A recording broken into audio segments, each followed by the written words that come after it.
created propaganda essentially to scare Africans away from the Chinese government. In mid-December last year, the US hosted the Africa-US Summit. Only the second of such, the last was sometime in 2014. And there was no question at all that the summit was meant to at least register America's interest in being a more active player in Africa in response to, the evident dominance of the Chinese.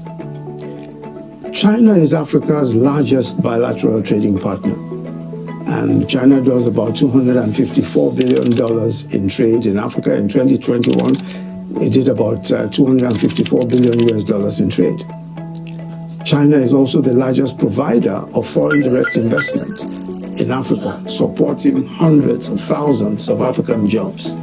Now, this is roughly double the level of US foreign direct investment, and China remains by far the largest lender to African countries. Chinese companies have also taken the lead in exploring minerals in Africa, many now in lithium, mining in Mali, in Guinea, in Nigeria, in DRC, the Democratic Republic of the Congo, in Zimbabwe, and in Namibia. Most African countries, as you can imagine, are, in my view, rightly unapologetic about their close ties with China. China also shows up when the West will not or is reluctant to show up. And many African countries, of course, are of the view that the warnings about the Chinese Trojan loans may be wise, but are probably self-serving. Africa needs the loans and the infrastructure, and the Chinese offer them. In any case, the history of loans from Western institutions is not great. The memory of the destructive conditionalities of the Bretton Woods loans are still fresh, and the debris is everywhere. And the preoccupation of Western governments and the media with the so-called China debt trap might well be an overreaction. And I would recommend to you a very eye-opening lecture by Professor Deborah Brotigam about 2 weeks ago. She gave the lecture about 2 weeks ago at the Jesus College, Cambridge. The truth, as she points out, is that all of China's lending to Africa is only 5%. And I think she's,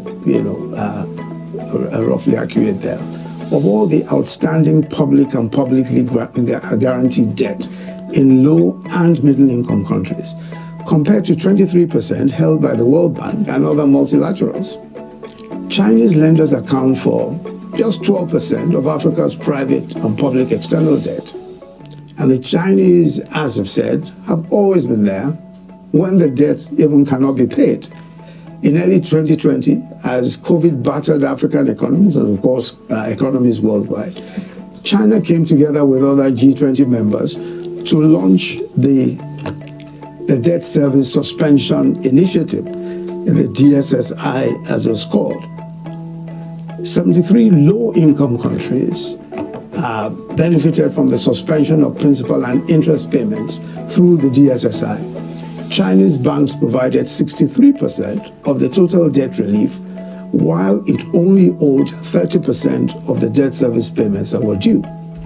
So, by and large, in the arguments about Chinese, how, the Chinese debt trap, as sometimes called, and the large amounts of loans to African countries, etc., I think that what is clear is that the Chinese have proved to be, by and large, quite responsible in their approach to the giving of these loans. Of course, they are always